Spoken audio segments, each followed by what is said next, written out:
In a world not too different from our own, but with technology far ahead of its time, the United States had become a place where privacy was almost non-existent.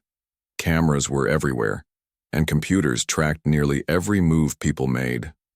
The government claimed it was all for safety, but many wondered if something darker was happening behind closed doors. Judge Clarence Thomas sat in his large wooden chair at the front of the courtroom. He was an older man with sharp eyes and a stern expression that made most people nervous. For years, he had been known as someone who followed the rules strictly, never bending them, no matter what. Today, however, he felt uneasy. The case before him was unusual, and deep down he sensed it might change things, though he didn't know how yet. Karoline Leavitt stood in the middle of the room, surrounded by armed guards. She looked calm, even though she was accused of leaking secret information that exposed corruption within the government. Her blonde hair was tied back neatly, and her blue eyes scanned the room as if she were studying everyone present. Despite being handcuffed, she carried herself with confidence, like someone who knew they were right. The courtroom buzzed with whispers. Reporters scribbled notes furiously while others watched silently, curious about what would happen next. Karoline wasn't just any journalist. She was well known for uncovering stories that others were too scared to touch. This time, though, she had gone too far, or so the government claimed.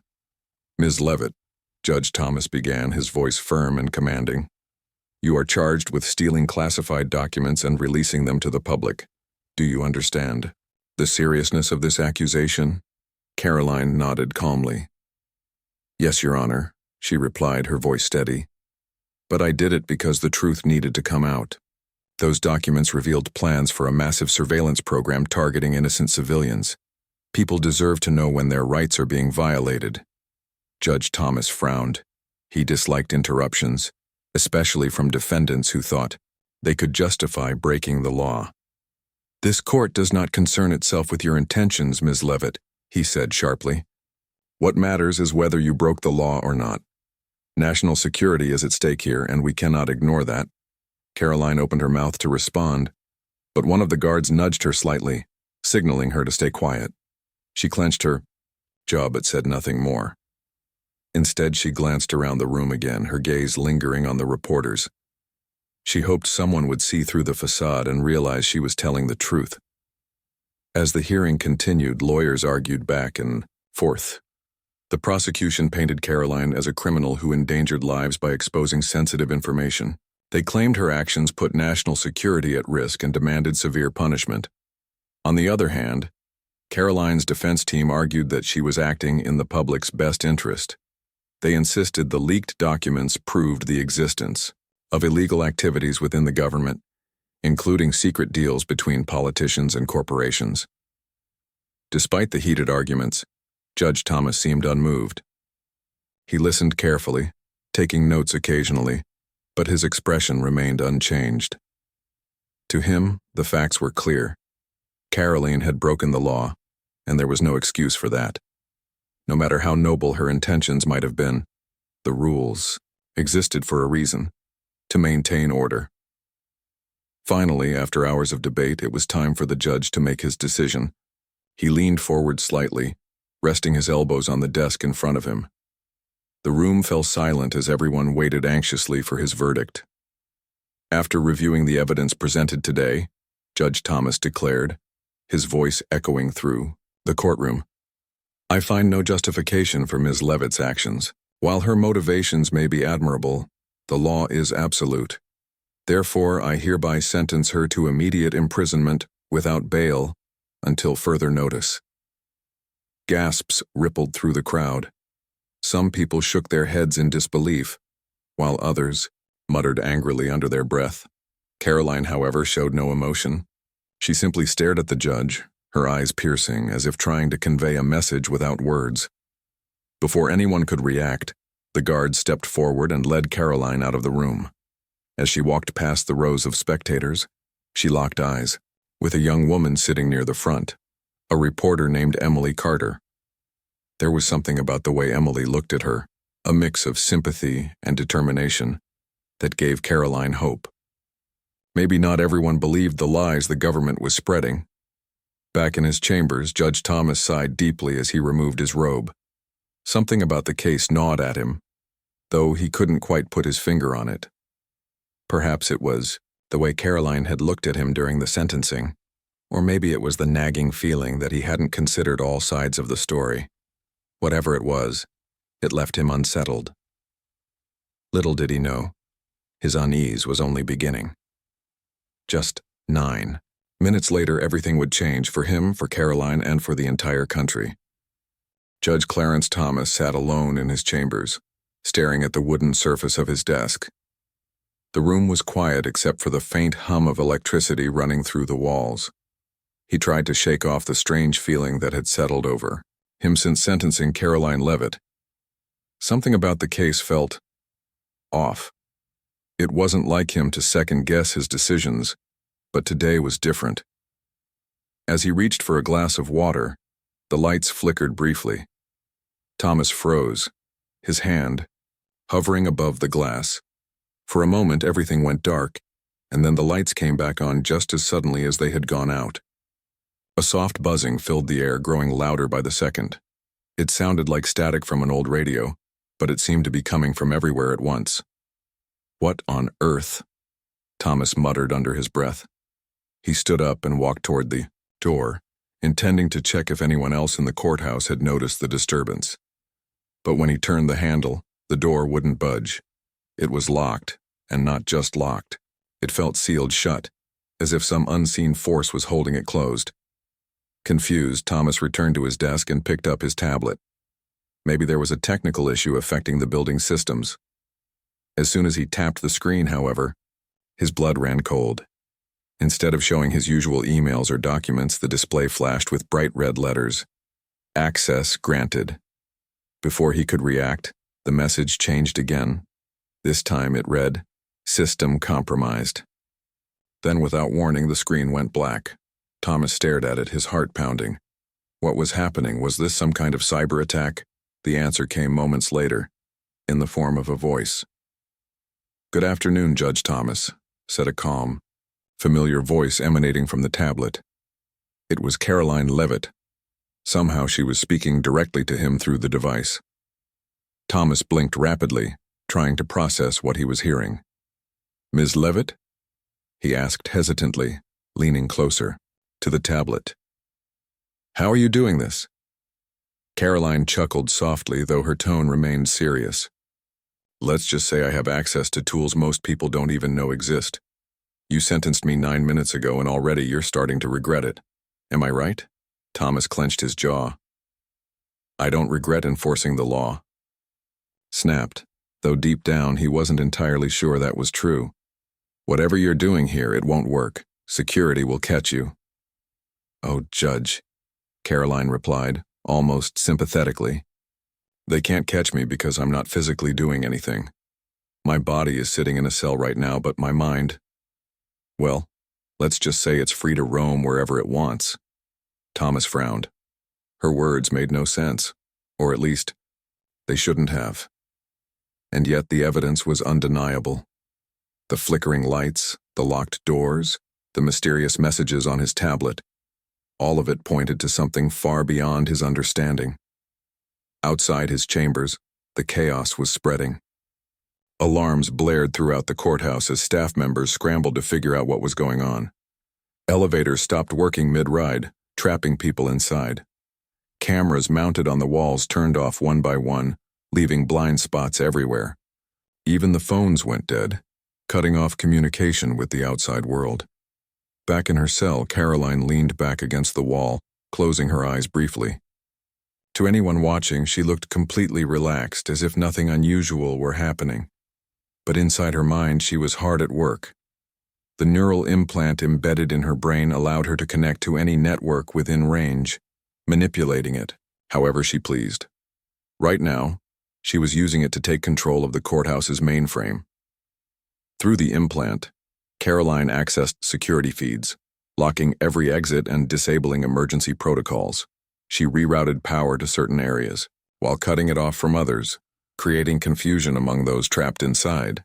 Most importantly, she ensured that no one could leave until she achieved her goal. Meanwhile, Judge Thomas struggled to make sense of the situation. His tablet lit up again, displaying live footage from various parts of the courthouse. In one corner of the screen, he saw panicked employees banging on windows trying to get out. In another, guards shouted orders into radios that refused to transmit. Everywhere he looked, people were losing control. "This isn't justice, Ms. Leavitt," Thomas said finally, addressing the tablet. "This is anarchy." "No," Karoline corrected him firmly. "This is accountability. You think locking me away solves the problem? It doesn't. The corruption runs deeper than you realize, Judge. And if you'd bothered to look closer during my trial, you'd see that." Her words struck a nerve. Thomas remembered the way she had stared at him earlier, like she knew something he didn't. At the time he had dismissed it as arrogance, but now he wondered, could she really be telling the truth? Or was this all just a desperate ploy to save herself?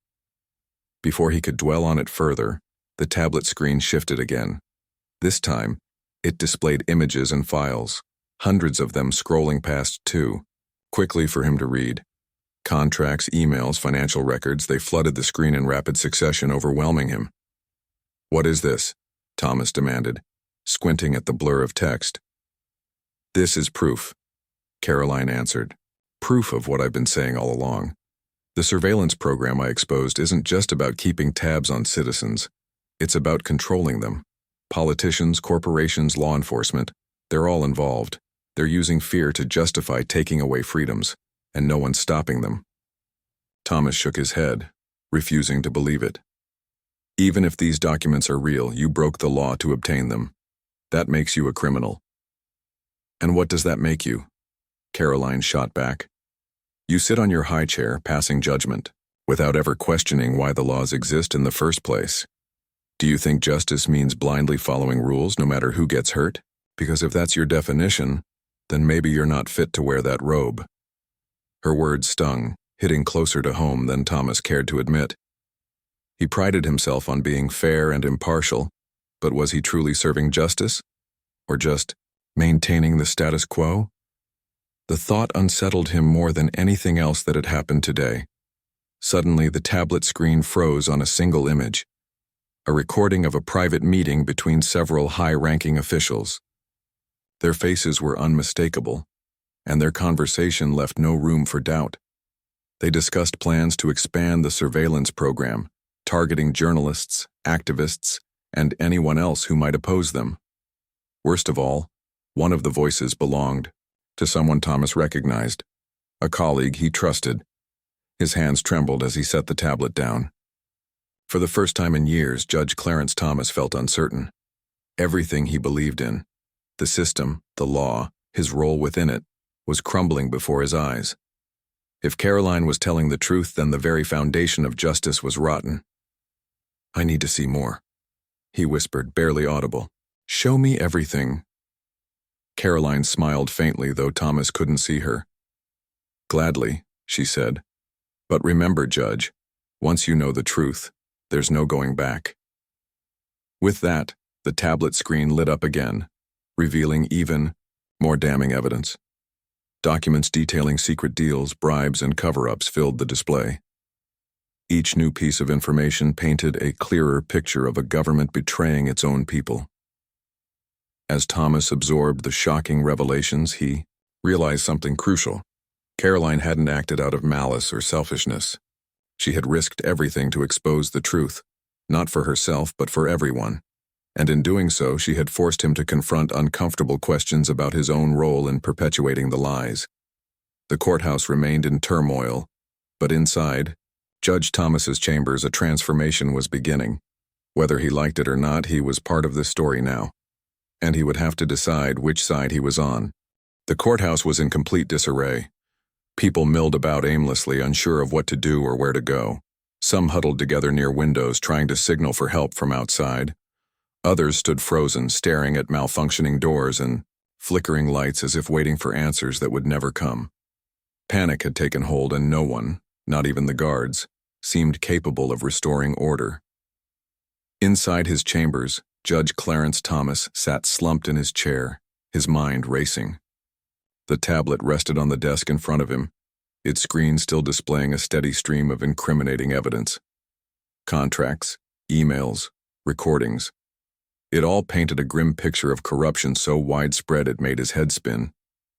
Each new document revealed another layer of deceit, implicating powerful figures he once respected.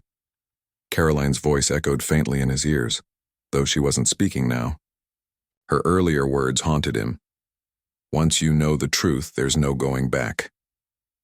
She was right. He couldn't unsee what he'd seen, couldn't pretend ignorance anymore. But knowing the truth didn't solve anything. What came next? How could he possibly fix something this broken? Thomas rubbed his temples, feeling a headache forming.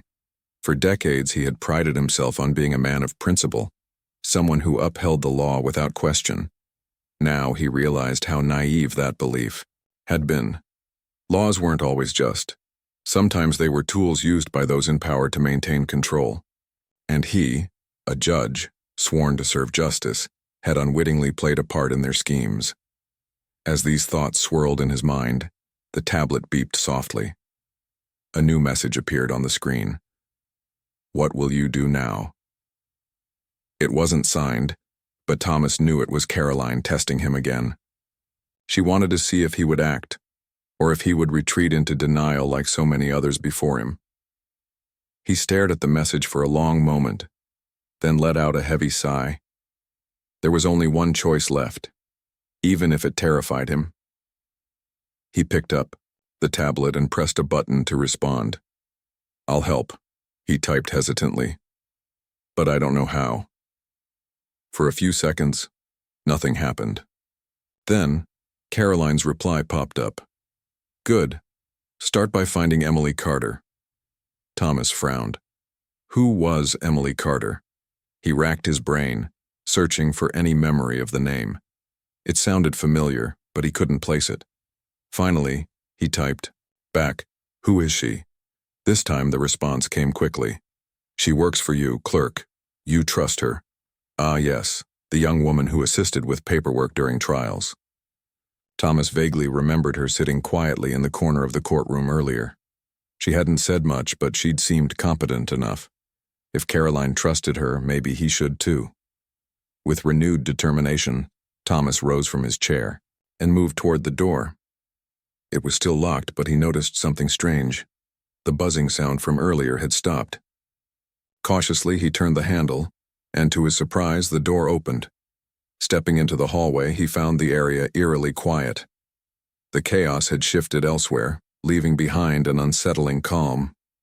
He glanced around, spotting a security camera mounted on the wall. Its red light blinked twice, then went dark. Was Karoline watching him? Guiding him? Shaking off the thought, Thomas headed toward the clerk's office. Along the way, he encountered several people, guards, janitors, even a few lawyers, but none of them paid attention to him. They were too busy dealing with their own problems. Doors refused to open, phones remained dead, and the elevators were stuck between floors.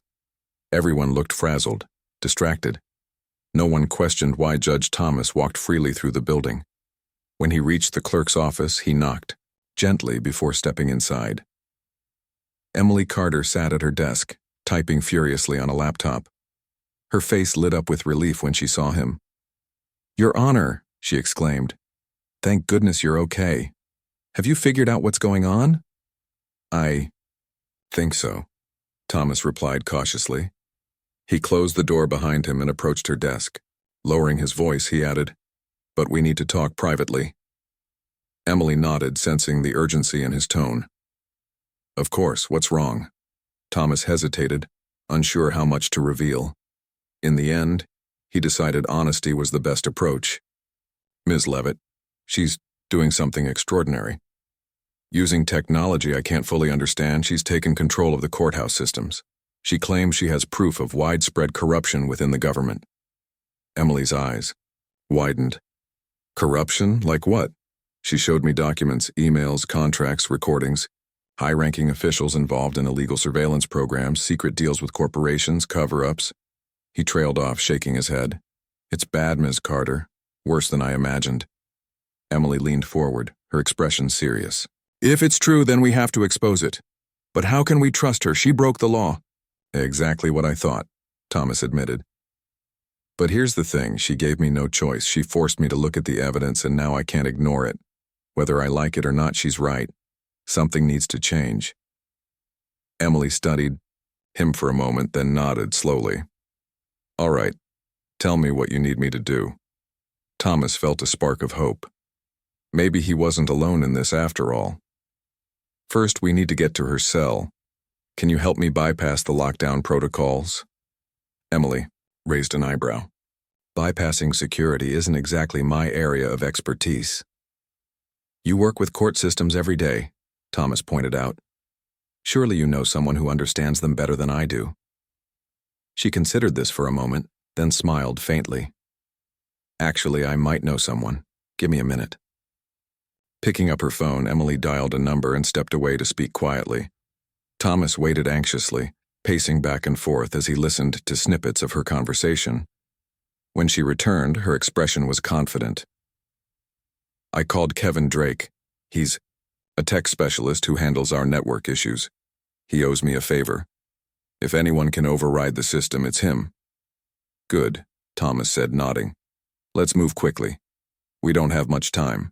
Together, they left the office and began navigating the labyrinthine hallways of the courthouse. Thanks to Emily's directions, they avoided areas where crowds had gathered, sticking to quieter routes instead. At one point, they passed a group of federal agents attempting to break through a sealed door using heavy equipment. The sight sent a chill down Thomas's spine. If Karoline lost control of the system, or if someone managed to shut it down, they'd be trapped. Finally, they reached the detention level. Kevin Drake was already there, crouched beside a panel on the wall. He looked up as they approached, wiping sweat from his brow. You must be Judge Thomas, he said, standing up. Emily filled me in. I've almost got the lock disabled. Almost? Thomas repeated, glancing nervously at the cell door. How close are you? Kevin grinned. Close enough. With a final twist of his screwdriver, the mechanism clicked, and the door slid open.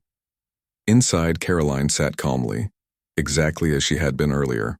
She looked up as they entered, her gaze landing first on Thomas, then on Emily. Took you long enough, she said dryly. Thomas ignored her comment, stepping closer. You've, made your point, Ms. Leavitt. Now tell me what happens next. Karoline stood up, brushing imaginary dust from her clothes. Next, we get the truth out there, all of it. But we'll need your cooperation to make it happen. My cooperation? Thomas echoed, raising an eyebrow. I'm listening. Karoline explained her plan. Using the implant, she could broadcast the evidence directly to news outlets, social media platforms, and government servers simultaneously. Once released, the information would spread faster than anyone could suppress it. However, she needed someone trustworthy to verify its authenticity, someone whose reputation carried weight. That's where you come in, Judge, she concluded. If you stand by the evidence and vouch for its legitimacy, people will believe it. Even if they doubt me, they won't doubt you. Thomas hesitated, weighing the risks. If he agreed, he'd be throwing away everything he'd worked for, all the respect, the authority, the prestige. But if he refused, the truth might stay buried forever. Either way, lives would hang in the balance. I'll do it, he said finally, meeting her gaze. But on one condition. What's that? Karoline asked. You surrender yourself afterward, Thomas replied firmly. No more running, no more hacking. Justice demands accountability, even for you. Karoline studied him for a long moment, then nodded. Deal. As the group prepared to execute the plan, Thomas felt a mix of fear and resolve. He didn't know what the future held, but one thing was certain: nothing would ever be the same again. The air in the detention level was tense, charged with anticipation. Karoline stood at the center of the group, her hands still cuffed but her eyes sharp and focused. Judge Thomas, Emily Carter, and Kevin Drake surrounded her, each playing a role in the unfolding drama. Outside, the chaos in the courthouse continued, but inside this small space there was a strange sense of purpose. Karoline turned to Kevin, who had been tinkering with his laptop while monitoring the courthouse's systems. How much time do we have before they regain control? She asked, her voice steady. Kevin glanced at his screen, fingers flying over the keyboard. Hard to say. The implant's giving us an edge, but they're bringing in specialists. Could be minutes, could be hours. We need to move fast. Thomas nodded grimly. Then let's not waste any more time. What's the next step? Karoline looked at him directly. You'll need to record a statement, something short and clear. Explain why you believe the evidence is real and why it matters. Once it's out there, people will listen to you. They trust you. Thomas hesitated. The weight of what she was asking hit him like a tidal wave. For years he had avoided taking sides, preferring to stay neutral and detached. Now, he was being asked to step into the spotlight, to stake his reputation on something that could destroy careers, including his own. All right, he said finally, his voice firm despite the knot in his stomach. What should I say? Emily stepped forward, holding out her phone. Here, use this to record. Keep it simple, just tell the truth. Taking the phone, Thomas cleared his throat and began speaking. His words came slowly at first, but as he talked, his tone grew stronger. He explained how he had initially dismissed Karoline's claims as reckless and unfounded. Then he described the moment when he saw the evidence, the emails, contracts, and recordings, and realized she was telling the truth. He admitted his mistakes, acknowledging that justice wasn't just about following rules. It was about doing what was right even when it was hard. When he finished, he handed the phone back to Emily. She played the recording, nodding approvingly. That'll work, she said. People will hear it and know you mean it. Karoline smiled faintly. Good. Now let's send it out. Kevin typed furiously on his laptop, connecting the courthouse network to major news outlets, social media platforms, and government servers. With a few keystrokes, he linked the broadcast to the implant in Karoline's brain. Her neural connection would ensure the data reached every corner of the internet simultaneously, making it impossible to suppress. As the process began, the screens around them flickered to life, displaying live feeds of the courthouse and snippets of the leaked documents.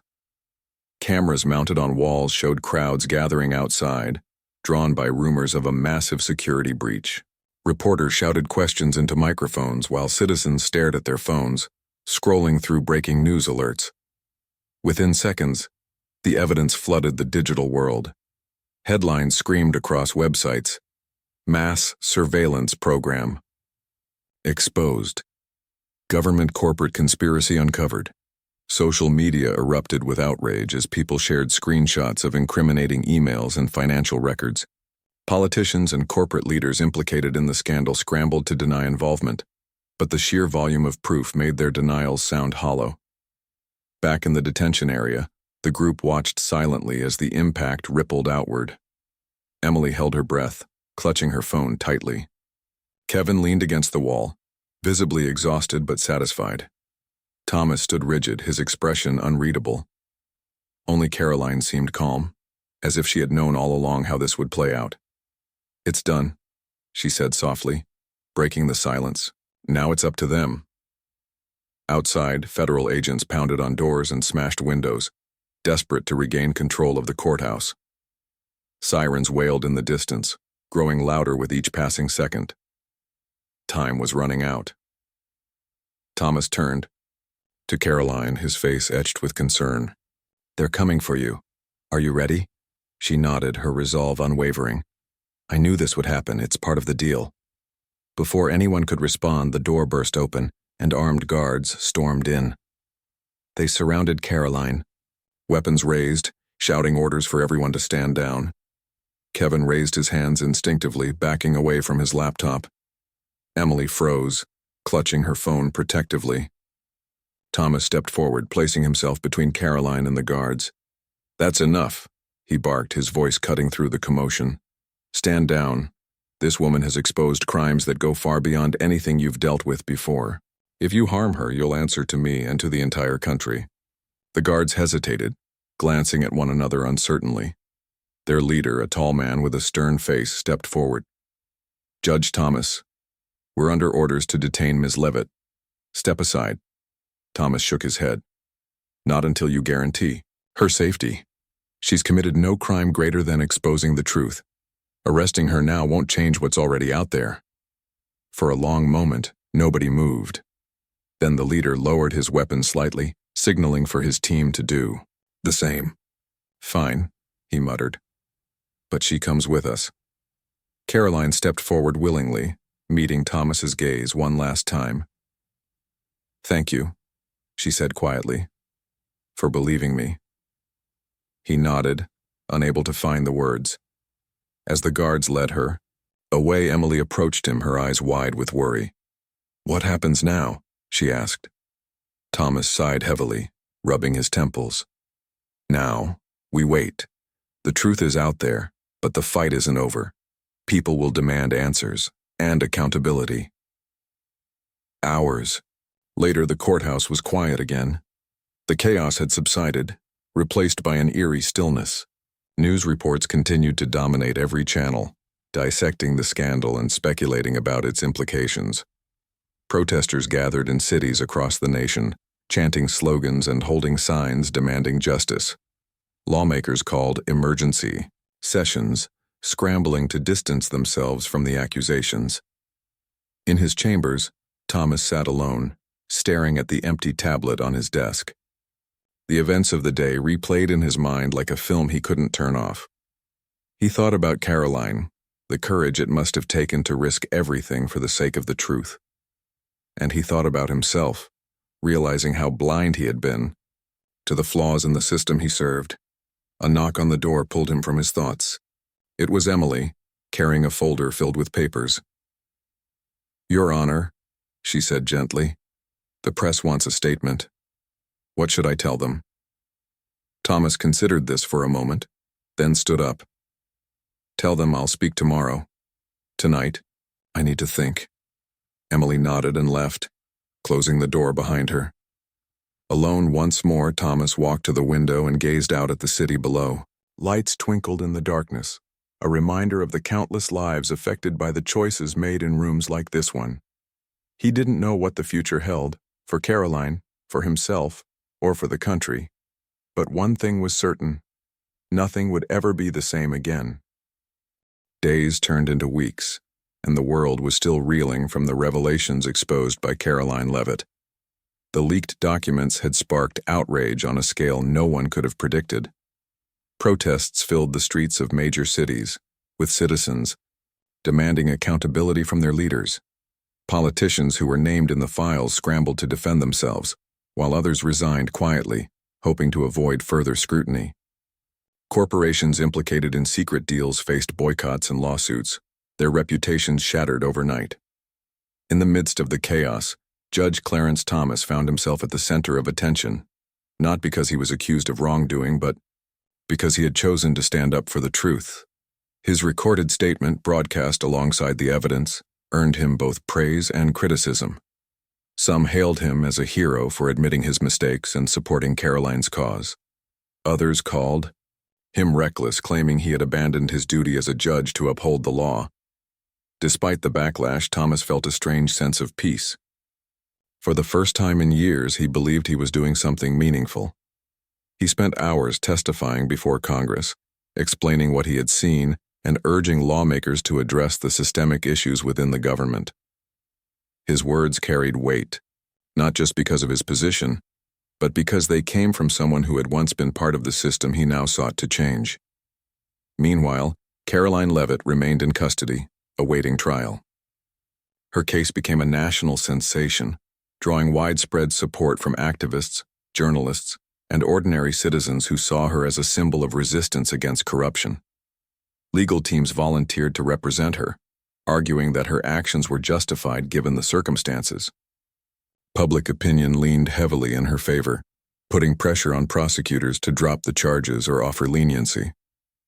One afternoon, Thomas received a message inviting him to visit Karoline at the detention facility. It was an unusual request given their history, but he agreed without hesitation. When he arrived, he was escorted to a small meeting room where Karoline sat waiting, her hands cuffed to the table. Despite her confinement, she looked calm and composed, as if she had accepted whatever fate awaited her. "Thank you for coming," she said as he took a seat across from her. I wasn't sure you'd want to see me. Thomas shook his head. Why wouldn't I? You've done more for justice in a few weeks than most people do in a lifetime. Karoline smiled faintly. Even though I broke the law? Even so, Thomas replied. The law exists to serve justice, not the other way around. Sometimes breaking it is the only way to expose its flaws. They sat in silence for a moment, the weight of their shared experience hanging between them. Finally, Karoline spoke again. Do you think any of this will make a difference? Or will things just go back to how they were? Thomas sighed, leaning back in his chair. Change never happens all at once. There will be setbacks, resistance. But the truth is out there now. People know what's been happening and they won't forget. That's a start. Karoline nodded thoughtfully. A start, but not enough. No, Thomas admitted. It's not enough. But maybe it's a step toward something better. The conversation shifted to lighter topics. The protests, the media coverage, the public reaction. They talked about the courage it took to challenge powerful forces and the sacrifices required to fight for what was right. Though they came from different worlds, they shared a mutual respect born out of adversity. When the visit ended, Thomas left the detention facility feeling oddly hopeful. The road ahead would be long and difficult, but he knew he wasn't walking it alone. Across the country, people were waking up to the reality of corruption and demanding change. And though the system was far from perfect, cracks were beginning to form, cracks that might one day lead to real reform. Weeks later, Karoline's trial began. The courtroom was packed with reporters, supporters, and curious onlookers eager to witness history unfold. Lawyers presented arguments on both sides, debating whether her actions constituted a crime or an act of necessity. Witnesses testified about the impact of the leaks, describing how the revelations had inspired them to take action in their own communities. In the end, the jury delivered a verdict that shocked many. Not guilty. Cheers erupted in the courtroom as Karoline stood silently, tears streaming down her face. The judge overseeing the case praised her bravery, acknowledging that her decision to expose the truth had served the greater good. Though some criticized the outcome, most celebrated it as a victory for transparency and accountability. After the trial, Karoline disappeared from the public eye, choosing to live quietly and focus on rebuilding her life. She occasionally gave interviews, using her platform to advocate for reforms and encourage others to speak out against injustice. Her story became a beacon of hope, a reminder that even in the darkest times, individuals could make a difference. As for Judge Thomas, he continued to work tirelessly for change, pushing for new laws and policies designed to prevent abuses of power. He retired from the bench a few years later, leaving behind a legacy of integrity and courage. People often asked him if he regretted his choices, and his answer was always the same. Regret is for those who refuse to learn. What I did for justice. And I'd do it again. Months after everything settled down, Thomas found himself sitting at a quiet cafe near the courthouse. The sun shone brightly outside, casting warm light over the bustling street. As he sipped his coffee, he spotted Karoline entering the cafe. She noticed him too and walked over, smiling shyly. "Mind if I join you?" she asked. Thomas gestured to the empty chair across from him. "Of course, sit." They talked for hours, reflecting on the events that had changed their lives. Though they disagreed on some things, they agreed on one crucial point. Justice wasn't something you achieved once and then forgot about. It was a constant struggle, requiring vigilance, courage, and sacrifice. As they parted ways later that day, Thomas watched Karoline walk down the street, her steps confident and purposeful.